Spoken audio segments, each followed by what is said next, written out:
हरिजनोद्धार यात्रा। गांधी जी ने दक्षिण में हरिजनों के प्रति विशेष अलगाव का भाव होने से यात्राएं प्रारंभ की। मछलीपट्टनम की सड़कों पर हरिजनों को आज़ादी से चलने की मनाही सरकार द्वारा नहीं, उच्च वर्णियों द्वारा की गई थी। गांधी जी उनकी दयनीय दशा पर बड़े दुखी थे। वे सभा में अपनी व्यथा को शब्दों में उधेड़ते हुए बोले, यदि हमने अपने समाज में अस्पृश्यता अर्थात छुआछूत समाप्त नहीं की तो हम अपनी कब्र स्वयं खो देंगे। भाषण की समाप्ति पर उन्होंने 3 मंदिरों को हरिजनों के लिए खुलवा दिया। दक्षिण में हरिजनों को मंदिर में जाकर मूर्ति के दर्शन की सुविधा तो थी ही नहीं, वे मंदिर को जाने वाली सड़कों पर भी नहीं चल पाते थे। कहीं कहीं उन्हें डंडा पीटकर अपने अशुभागमन की सूचना देनी पड़ती थी, जिससे ऊंची जाति वाले लोग उनकी छाया से दूर रह सकें। मद्रास ही नहीं, भारत के अन्य प्रदेशों में भी उनके साथ समानता का व्यवहार नहीं किया जाता था। गांधी मानव समाज में विश्वास रखते थे, इसलिए वे जाति प्रथा के बहुत विरोधी थे। छुआछूत का हिंदू समाज का कलंक मानते थे। गांधी जी हरिजनोद्धार यात्रा का परिणाम यह हुआ कि देश भर में के कई मंदिर उनके लिए खुल गए। उनके प्रति अलगाव के भाव भी कम हो गए। नए सुधार और कांग्रेस का सहयोग। गांधी जी ने खिलाफत आंदोलन में सहयोग देकर हिंदू और मुसलमानों को नजदीक लाने का जो प्रयत्न किया था वह असफल हो गया। मिस्टर जिन्ना के नेतृत्व में मुस्लिम लीग के आधार पर मुस्लिम बहुल प्रांतों के एक पृथक राष्ट्र की मांग पेश कर दी और अपने प्रस्तावित राष्ट्र का नाम पाकिस्तान रखा। धर्म के आधार पर राष्ट्रों के निर्माण का विचार गांधी जी को अटपटा लगा। उनका मत था कि विभिन्न धर्मों का अर्थ विभिन्न राष्ट्रीयता संस्कृति नहीं होता, परंतु मुस्लिम लीग ने पाकिस्तान बनाए जाने के संबंध में आंदोलन जारी रखा। द्वितीय महायुद्ध और भारत। 1 सितंबर 1939 को जर्मनी के तानाशाह हिटलर ने पोलैंड पर एकाएक आक्रमण कर द्वितीय महायुद्ध का बिगुल बजा दिया। इटली का तानाशाह मुसोलिनी उनके साथ हो गया। हिटलर ने जो ही पोलैंड के शहरों पर बम वर्षा प्रारंभ की, त्यों ही इंग्लैंड और फ्रांस ने भी जर्मनी के विरुद्ध युद्ध की घोषणा कर दी। भारत के वाइसराय ने रेडियो पर कहा कि we are at war with Germany, हम जर्मनी से युद्ध कर रहे हैं। भारत को युद्ध कार्य में सहायता देने के लिए तैयार हो जाना चाहिए। कांग्रेस को वाइसराय की घोषणा में हम शब्द के प्रयोग से आपत्ति थी। युद्ध में उतरने से पहले ब्रिटिश सरकार ने भारतीयों से कब सलाह ली थी? कांग्रेस ने अंग्रेज सरकार को तभी सहायता देने की इच्छा प्रकट की जब वह भारत को स्वतंत्र कर दे। सरकार कांग्रेस की शर्त मानने के लिए तैयार नहीं थी, अतः कांग्रेस ने सरकार को युद्ध में सहायता देने से इनकार कर दिया। अपने सभी प्रांतों के मंत्रिमंडलों से त्यागपत्र दिलवा दिया। अब मुस्लिम लीग सरकार की विशेष कृपा पात्र बन गई। गांधी जी अंग्रेजों को संकट में फंसा देखकर उनके आगे कोई शर्त नहीं रखना चाहते थे। युद्ध काल में वे स्वतंत्रता की मांग पेश करने से एक प्रकार की हिंसा देखते थे। कांग्रेस के बहुत से नेता उनकी अहिंसा की इतनी सूक्ष्म व्याख्या को स्वीकार करने के लिए तैयार नहीं थे। उस समय चर्चिल ब्रिटिश सरकार में प्रधानमंत्री थे। वे गांधी जी और भारत के स्वाधीनता आंदोलन के घोर विरोधी थे। यद्यपि गांधी जी युद्ध के समय सत्याग्रह के समान किसी आंदोलन को प्रारंभ करने के पक्ष में नहीं थे, परंतु स्वाधीनता के लिए छटपटाने वाली जनता के मत को ठुकराना भी उनके लिए कठिन था। अतः उन्होंने छोटे पैमाने पर व्यक्तिगत सत्याग्रह प्रारंभ कर दिया। उन्होंने जनसमूह को नहीं, अपने द्वारा चुने हुए कांग्रेस नेताओं को ही सत्याग्रह करने का आदेश दिया। आचार्य विनोबा भावे प्रथम और पंडित जवाहरलाल नेहरू दूसरे सत्याग्रही थे। उस समय सभाई नारा था, नहीं भाई नहीं पाई। इसका अर्थ यह था कि कोई भी भारतीय पलटन में भर्ती नहीं होगा और युद्ध के कार्य में एक पाई भी सहयोग नहीं देगा। देश में लगभग 24,000 कांग्रेस नेता युद्ध विरोधी भाषण देने के अपराध में जेल में बंद कर दिए गए। पर जापान के आक्रमण के भय से सन 1941 में उन्हें छोड़ दिया गया। सन 1941 के अंत में युद्ध ने भीषण रूप धारण कर लिया।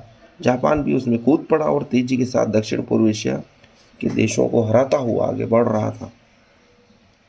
यह वह होने लगा कि वह कहीं हिंदुस्तान पर आक्रमण कर उसे भी न निकल जाए। अमेरिका और रूस भी मित्र राष्ट्र अंग्रेज और फ्रांस के साथ होकर जर्मनी और जापान से लड़ने लगे।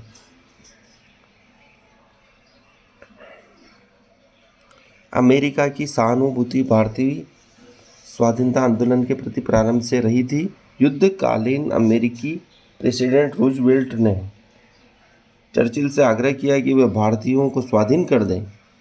इंग्लैंड का जनमत भी भारत के पक्ष में था। लाचार होकर चर्चिल ने सर स्टफर्ड क्रिप्स को भारतीय नेताओं से भावी सुधारों के संबंध में चर्चा करने के लिए भेजा। क्रिप्स औपनिवेशिक स्वराज्य का प्रस्ताव लेकर आए। उन्होंने नेताओं से स्पष्ट कहा कि युद्ध के पश्चात ही औपनिवेशिक स्वराज्य का जो मसौदा वे लाए थे उसमें प्रांतों के पृथक हो सकने की स्वतंत्रता थी। इस प्रकार के स्वराज्य से देश के कई टुकड़े हो जाने की संभावना थी। गांधी जी को क्रिप्स का प्रस्ताव मान्य नहीं हुआ। कांग्रेस ने भी उसे ठुकरा दिया। चर्चिल पर रूजवेल्ट का बहुत अधिक दबाव होने के कारण उसने अपने मंत्री क्रिप्स को स्वाधीनता का निकम्मा प्रस्ताव लेकर भेजा था। वह जानता था कि भारतीय नेता उसे ठुकरा देंगे। जापान की आक्रामक गति तेजी पकड़ती जा रही थी। वह बर्मा अर्थात म्यांमार की ओर बढ़ रहा था। गांधी जी चाहते थे यदि भारत स्वाधीन होता है तो वह शत्रु का खुलकर मुकाबला करेगा। अतः उन्होंने पुनः सत्याग्रह आंदोलन प्रारंभ करने का निश्चय किया। भारत छोड़ो आंदोलन और गांधी जी।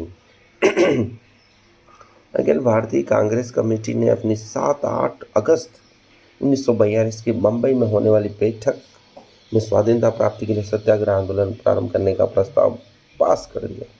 गांधी जी ने भावपूर्ण भाषा में कांग्रेस प्रतिनिधियों से कहा कि अब करने या मरने का समय आ गया है। हमें अंग्रेजों से भारत छोड़ने के लिए कहना पड़ रहा है। वर्तमान स्थिति में यही एक विकल्प रह गया है। गांधी जी आंदोलन प्रारंभ करने के पूर्व वाइसराय को विस्तार के साथ उनके संबंध में पत्र लिखना चाहते थे, परंतु सरकार ने उन्हें तथा उनके साथियों को 9 अगस्त को प्रातः ही पकड़कर यरवदा जेल भेज दिया। फिर वे आगा खां महल में रखे गए। उनकी गिरफ्तारी के बाद ही देश भर में धरपकड़ शुरू हो गई। नेताओं के जेल में बंद हो जाने के कारण सत्याग्रह का हिंसात्मक रूप समाप्त हो गया। देश भर में हिंसा के कार्य होने लगे। रेल की पटरियां उखाड़ी जाने लगी, टेलीफोन के तार काटे जाने लगे और सरकारी खजाने लूटे जाने लगे तथा सरकारी कर्मचारियों विशेषकर पुलिस कर्मचारियों पर घातक हमले होने लगे।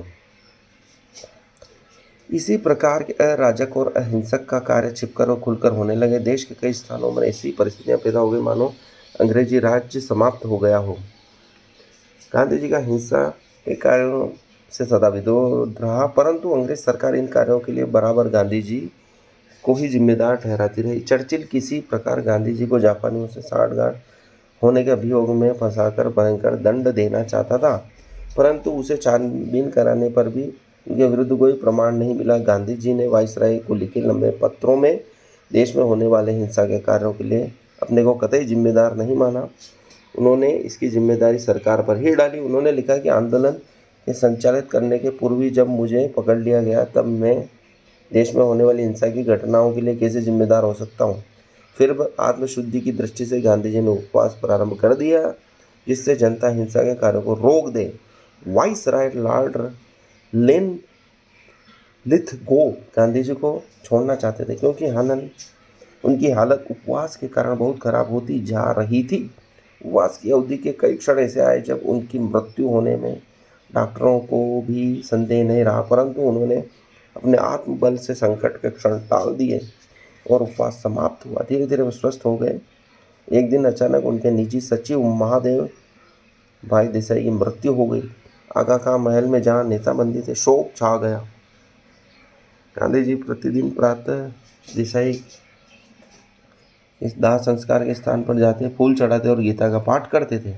वहाँ एक पत्थर गाड़ा गया इस पर मीराबेन ने ओम के साथ मुस्लिम और देसाई चिन्ह भी अंकित किए। महादेव भाई के स्वर्गवास के बाद आगा खां महल को एक और मृत्यु का अभिशाप झेलना पड़ा।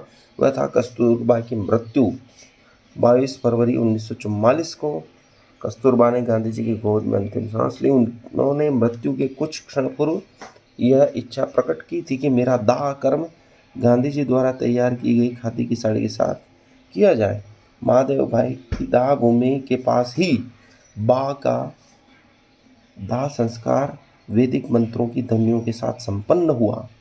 महादेव भाई और कस्तूरबा की मृत्यु के पश्चात गांधी जी ने अपने को एकाकी अनुभव करने लगे और सोए ही समय में 2 बार मलेरिया और पेट की बीमारी से बहुत अधिक दुर्बल हो गए, तो सरकार ने उनकी मृत्यु की आशंका से उन्हें 6 मई 1944 को जेल से छोड़ दिया। उनके साथ ही अन्य प्रमुख नेताओं को भी छोड़ दिया गया। जेल से छूटने के बाद गांधी जी ने बम्बई के जुहू नामक स्थान में थोड़ा विश्राम किया, परंतु जनता जनार्दन की सेवा के बिना उन्हें आंतरिक विश्राम नहीं मिलता था। सन 1943 में बंगाल में भीषण अकाल पड़ा था। अनुमान है कि 15 लाख से अधिक लोगों ने भूख भूख चिल्लाकर अपने प्राण दे दिए थे। बंगाल के शहरों के गोदाम में सैकड़ों मन अनाज भरा पड़ा था, पर वह सरकार की निर्दयी नीति के कारण लोगों के मुंह में नहीं जा पा रहा था। उस समय गांधी जी जेल में थे। बंगाल की पीड़ित जनता की करुण गाथाएं सुन सुनकर वे व्याकुल हो उठते थे। जेल से उन्होंने वाइसराय को अकाल पीड़ितों की सहायता के लिए कई बार पत्र लिखे, परंतु उनका कोई परिणाम नहीं निकला।